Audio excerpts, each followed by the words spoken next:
Hey guys, welcome back. It's 2019 and I want to wish you guys a very happy new year. I know it's a bit childish, but have you guys set up a new year resolution for 2019? Well, my resolution is to keep working on my resolution, and that is doing yoga. I've been doing yoga for almost 2 years, and I've got to say, I feel good. I actually feel a lot stronger. I mean, less back pain, neck pain, shoulder pain, whatever the pain. I'm not trying to lose weight or anything, or nor am I trying to build a six-pack. No, that'd be nice, but that's not my goal. So yeah, yoga is our resolution for 2019. We're gonna stay focused. We're gonna, stay healthy. That's our goal, and I'm gonna work hard on it. This episode, we're gonna talk about the camera straps. Well, this is the whip natural. It's been attached onto this Leica monochrome. Now, this strap, it's a used one ever since it first came out, the version 2. The color has darkened quite a lot compared to when it was brand new. Just look at the patina, it looks really nice. Those cracks on the leather surface, and along with the normal wear and tear, I would say they really bring out the character. But now this is the new one. This is the brand new strap. As you see, the color, it's a lot lighter. By comparison, this beat up strap, in some weird way, it makes you look more experienced. But of course, your camera has to be equally worn out as well, just to be a little bit more convincing. Now, there's no way we could imitate this type of condition. We just don't know how to make it look all worn out while keeping everything brand new. The grease in your hands, your sweat, they are the cause for a natural patina. For the record, I do prefer brand new straps. I mean, it should be pretty obvious, right? In case you are new to this channel at the same time and you're curious about how we make these straps, guess what? I have made videos. I have shredded these straps apart to show you what's inside them. Yeah, we do put quite a bit of effort into making these straps. We want to make these straps as complex as we possibly could. But function-wise, it's still just a strap. It doesn't really make you a better photographer. This fiber leather, this part here, the stitching here, it has to be machine stitched because it's quite impossible to hand stitch this part because it's so thick. I don't think it's possible to hand stitch. Well, the strap is way too thick, so it's safer to use some really heavy duty machine to get things done. Trust me, this part is really important. Right now, I'm using the Leica SL to make this macro shot.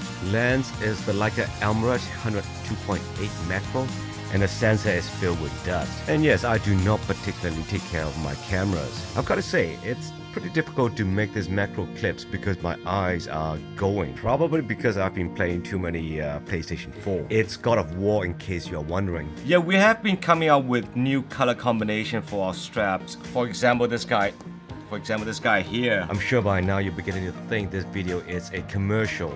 And you are absolutely right. It's time for a new camera strap, guys. This is a Leica MP with the Voigtlander Ultron 35 1.7. It's true, getting a new camera strap is a lot cheaper than getting a new camera. But the thing is, I would rather buy a new camera than a new camera strap. But then again, this braided camera strap is pretty darn good looking. It goes pretty well with almost all cameras. Now, don't quote me, maybe I'm wrong. This type of weaving is still pretty unique in the market. I would say this color combo, it's because it's pretty sharp. Now, if you don't mind being so eye-catching, then I suppose it should be pretty good for you. I'm a small guy, so this 105 is perfect. Now, apart from the obvious, there is a small benefit of using a camera strap. This is what you should do every time you put your camera down, especially when you're using a larger lens. So if you love your cameras and you take care of them, use a strap to cushion the lens. After all, it's only a tool. We shouldn't be worrying too much about, whether we're gonna scratch the lens, well, not the glass, the body, the lens barrel. It's only a tool, or a toy for that matter. Well, I don't really take care of this monochrome. It's brassing here, so I don't know if you can see it. It's because of the use. It's still somewhat in a decent conditions. Well, the lens is a Japanese-made Carl Zeiss Sonnar 51.5. Lens barrel is kind of loose. It's got a lot of dust. It's pretty compact. I don't like to shoot this lens at wide open 1.5. It glows too much. I don't yeah, I'm not too crazy about it. You know, you need to stop down all the way to preferably at f8, and I like to shoot at waist level. Okay, the only downside for this lens is it doesn't come with a hood, and I do prefer having a hood instead of a filter to protect the glass. Like I said earlier, you don't really have to take care of it, but that doesn't mean I'm gonna trash the lens or the camera. Especially I do not want to scratch the glass. I'm not too crazy about 50, the focal length. I do prefer the 35. Anything wider than 35, I find it too too wide. And for 50, it's slightly too narrow for my taste. Well, zone focusing at 50 focal length, it's kind of hard. This is the original M mount.